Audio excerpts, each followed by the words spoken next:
Les aiguilles de l'horloge, suspendues au-dessus du quai, avançaient lentement vers minuit. Vous étiez seul sur le quai. Pas une âme en vue, hormis le guichetier, enfermé dans sa cabine, plongé dans son journal jauni sous une lumière vacillante, et un corbeau, perché sur un lampadaire, inclinant sa tête vers vous. Il faisait un froid glacial, et vous regrettiez presque d'avoir accepté cette invitation à dîner chez un collègue.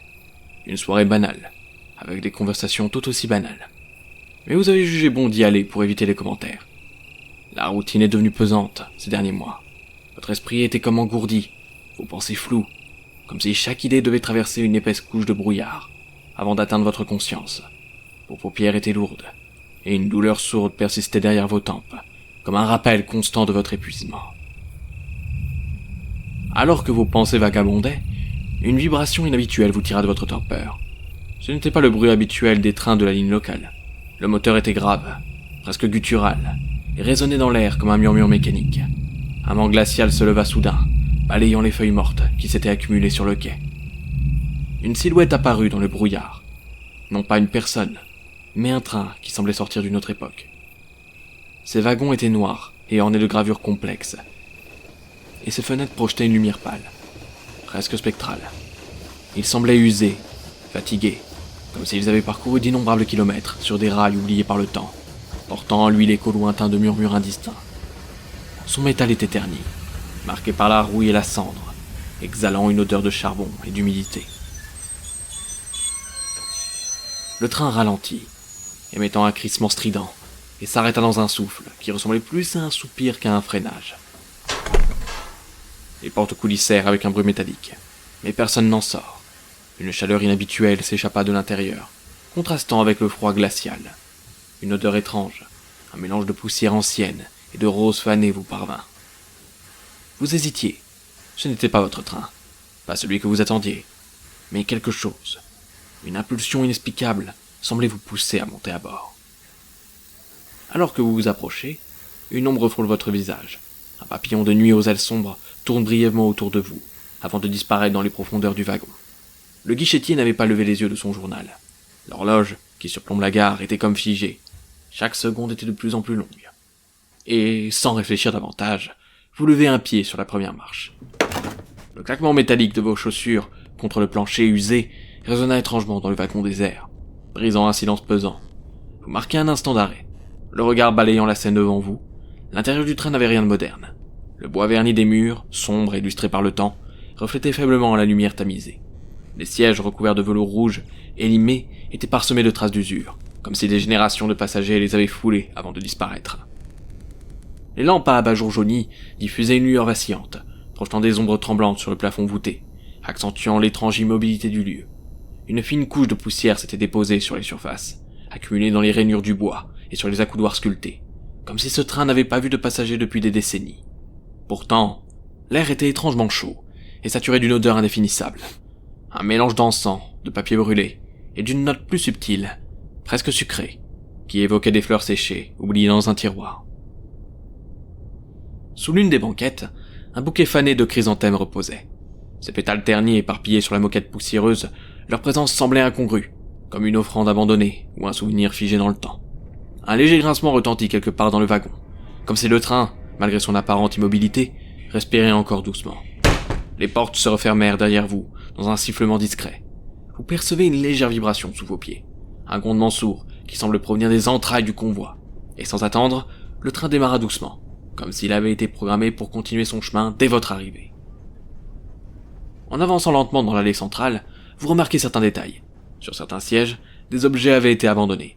Une paire de lunettes cassées, un chapeau poussiéreux, une écharpe suspendue à un crochet, comme si son propriétaire allait revenir d'un instant à l'autre. Sur l'un des sièges, un sablier était posé, son sable coulant lentement, bien qu'il semblait ne jamais se vider. Le plus étrange cependant se trouvait à l'extérieur. Par la fenêtre, le paysage défilait rapidement, mais il n'avait rien de familier. Vous ne voyez ni bâtiment, ni route, ni arbre, seulement une sorte de vide noir, parsemé de formes floues, comme si le train traversait une mer d'encre. Au loin, un bruit ténu éveilla votre attention. Un froissement répété, semblable à des pas hésitants glissant sur le sol d'un couloir voisin. Instinctivement, vous vous retournez, mais l'allée derrière vous demeure vide. Un silence pesant s'installe, ne laissant subsister que le grincement sourd des roues mordant les rails. Dans le wagon suivant, une porte entr'ouverte laissait échapper une lumière vacillante. L'hésitation s'installe en vous, mais une curiosité irrésistible vous pousse à avancer. Alors que vous approchez, vous distinguez une faible mélodie qui semblait venir de l'autre côté. Une vieille musique jouée au piano, teintée d'une mélancolie palpable.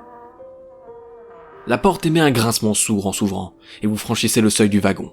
L'air y était toujours aussi lourd, mais les silhouettes y étaient présentes, figées dans une étrange immobilité, comme des spectres suspendus dans le temps. Vous faites un pas en avant, une sensation oppressante de plusieurs regards invisibles pesant sur vous. Un murmure lointain, presque imperceptible, d'une conversation semblait vibrer dans l'air, bien que personne ne bougeait ni ne parlait. Le premier passager qui attira votre attention était une femme, assise près d'une fenêtre. Elle portait un voile noir, lourd et délicatement posé sur sa tête, laissant seulement entrevoir ses yeux vitreux. Sa robe noire ornée de dentelles effilochées tombait en plis lourds sur ses genoux.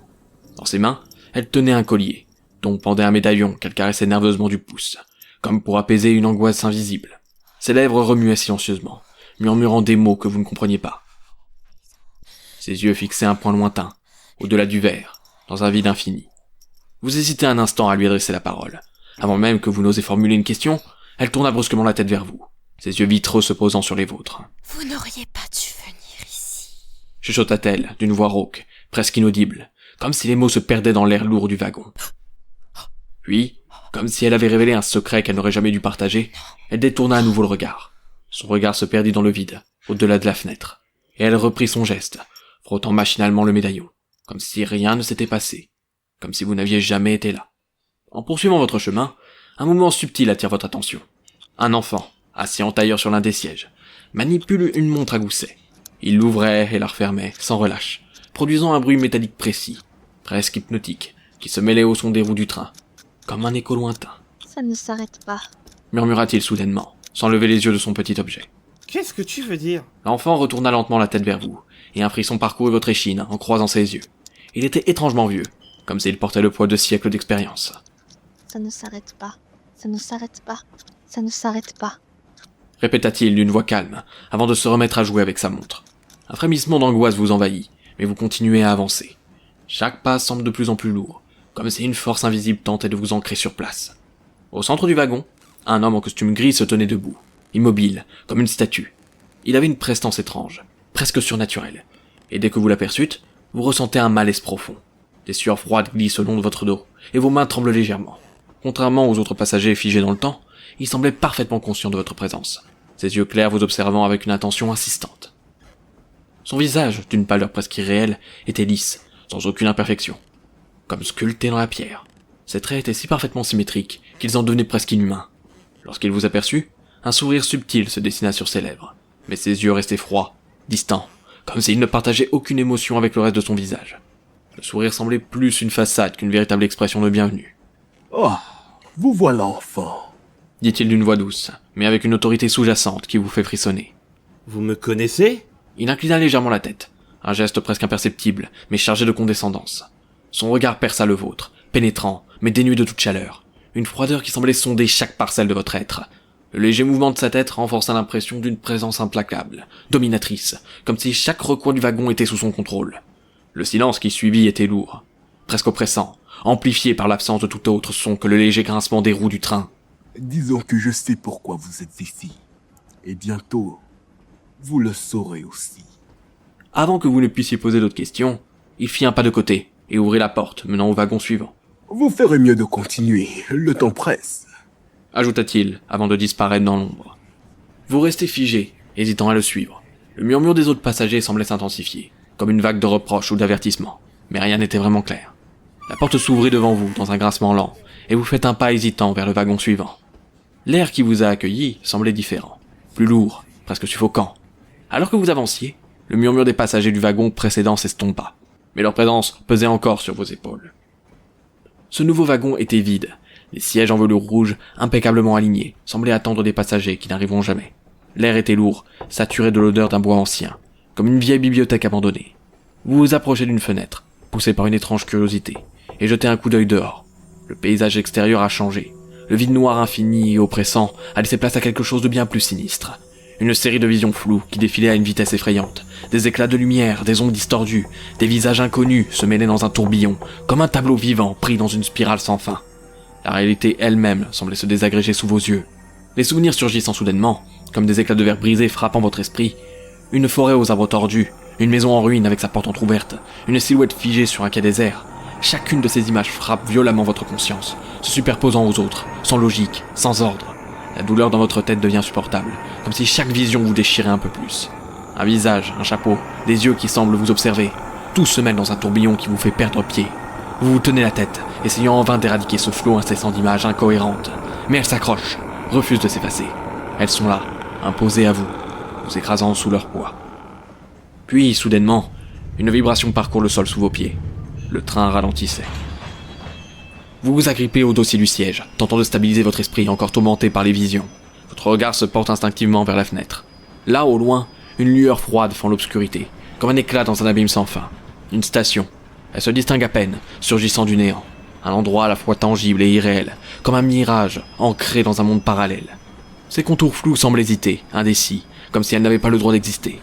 Vous la fixez, la sensation étrange qu'elle vous attend, comme une porte vers quelque chose d'inévitable. Quand le train s'arrêta, un silence pesant s'abattit sur le wagon. Vous jetez un coup d'œil autour de vous, mais vous étiez toujours seul. Pourtant, une étrange sensation d'être observé vous fait frissonner. Une plaque en métal rouillé était fixée sur le quai, et même à cette distance, vous parvenez à lire ce qui y était inscrit. Fracti Promissa. Vous hésitiez. Était-ce ici que vous deviez descendre?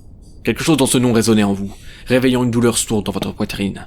Vous faites un pas vers la porte, mais avant que vous ne puissiez la franchir, celle-ci se referma brusquement, vous bloquant à l'intérieur.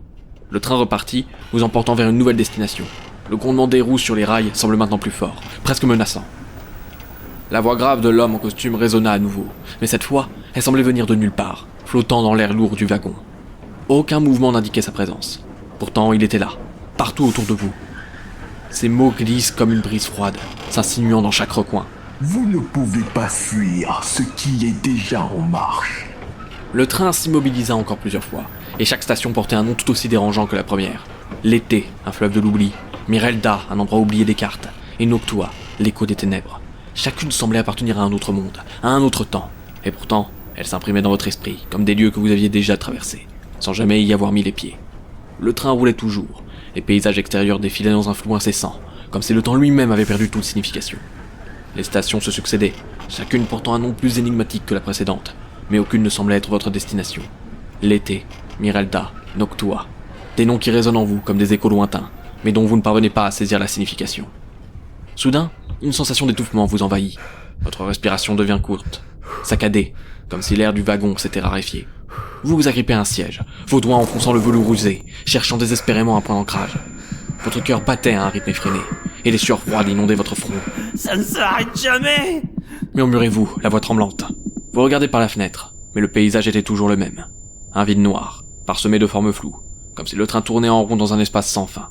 Les secondes semblaient s'étirer, se déformer, jusqu'à ce que vous ayez l'impression que le temps lui-même était une boucle infinie. Pourquoi ça ne s'arrête pas? Pourquoi ça ne s'arrête jamais? Votre voix résonna dans le wagon désert, mais personne ne répondit. Les passagers figés semblaient indifférents à votre détresse. Leur regard vide, fixé sur un point lointain. Vous vous tournez vers l'homme au costume gris, espérant une explication, mais il avait disparu.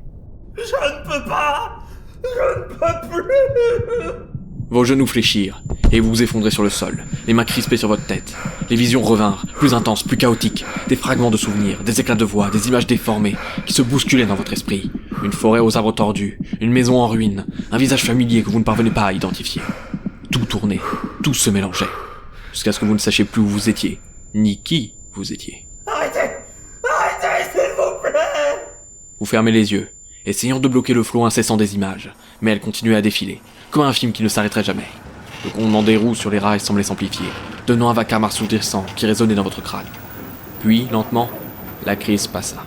Votre respiration se calma, et les visions s'estompèrent, laissant derrière elles un vide étrangement apaisant. Vous restez assis sur le sol, les mains tremblantes, le regard fixé sur le plancher usé. Enfin, après un arrêt interminable dans l'obscurité, une nouvelle annonce résonna.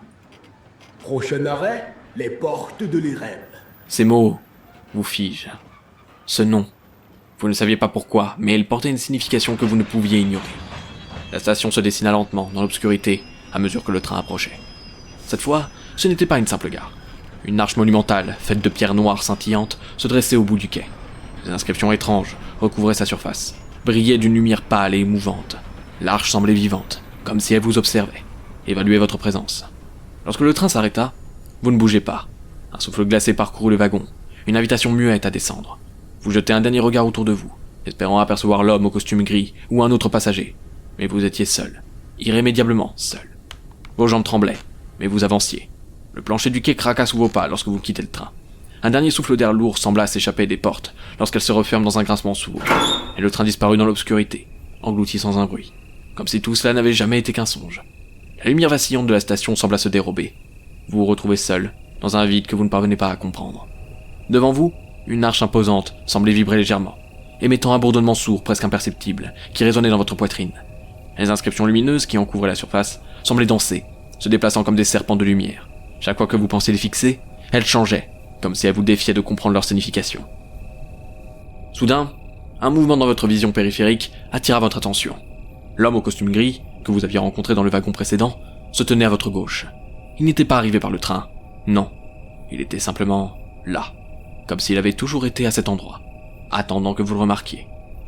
Dans sa main droite, il tenait une valise usée, son cuir craquelé et dégradé, semblant sur le point de se désintégrer sous le moindre toucher. Les coins étaient usés, abîmés, et une étiquette presque illisible pendait de la poignée, suspendue à un fil effiloché. L'homme esquissa un sourire, comme précédemment, un sourire sans chaleur. « Voici vos bagages. » dit-il calmement, tendant la valise vers vous. Vous hésitez à tendre la main. Mes bagages? Répétez-vous, votre voix tremblante. « Oui, c'est ce que vous portez avec vous. Ce que vous avez toujours porté. » répondit-il avec une légère inclinaison de la tête. Vous jetez un coup d'œil à la valise. Elle semblait bien trop lourde pour sa taille. Une énergie étrange en émanait, comme si elle était vivante. Vous reculez d'un pas, un nœud se formant dans votre estomac. Je ne comprends pas. Qu'est-ce qu'il y a là-dedans? L'homme haussa les épaules, son visage d'une perfection glacée ne trahissant aucune émotion. Il lâcha un léger soupir, comme si tout cela lui paraissait d'une évidence déconcertante. « Tout ce qui compte, vos choix, vos regrets, vos vérités, tout ce que vous avez ignoré, enterré ou oublié. Vous ne pouvez pas passer l'arche sans elle. » Vous jetez un regard à l'arche, puis à l'homme. Une part de vous voulait refuser, fuir cette situation, mais vos jambes semblaient ancrées au sol. Vous tendez finalement la main et saisissez la poignée. La valise était glaciale au toucher, mais étrangement, elle ne semblait pas aussi lourde que vous l'aviez imaginé. « Bon voyage. » murmura l'homme, avant de disparaître dans l'air, ne laissant derrière lui qu'un parfum vaguement métallique et une sensation de vide. Lorsque vous tournez votre attention vers l'arche, vous comprenez que c'est à vous de continuer. La valise dans votre main semblait vibrer légèrement, comme si son contenu bouillonnait d'impatience. Vous inspirez profondément, puis avancez vers l'arche. Votre cœur est étrangement apaisé. Au moment où vous franchissez l'arche, une sensation de soulagement vous envahit, comme si un poids énorme vous était enlevé. La lumière vous engloutit, douce et apaisante, et vous avez l'impression de vous dissoudre dans un néant apaisant. Les tensions, les regrets, les douleurs s'estompent, laissant place à une paix profonde. Derrière vous, l'arche se referme lentement, scellant votre destin. Le train, maintenant lointain, disparaît dans l'obscurité, ne laissant derrière lui qu'un quai désert et un silence éternel. Bienvenue dans les champs d'Asphodèle.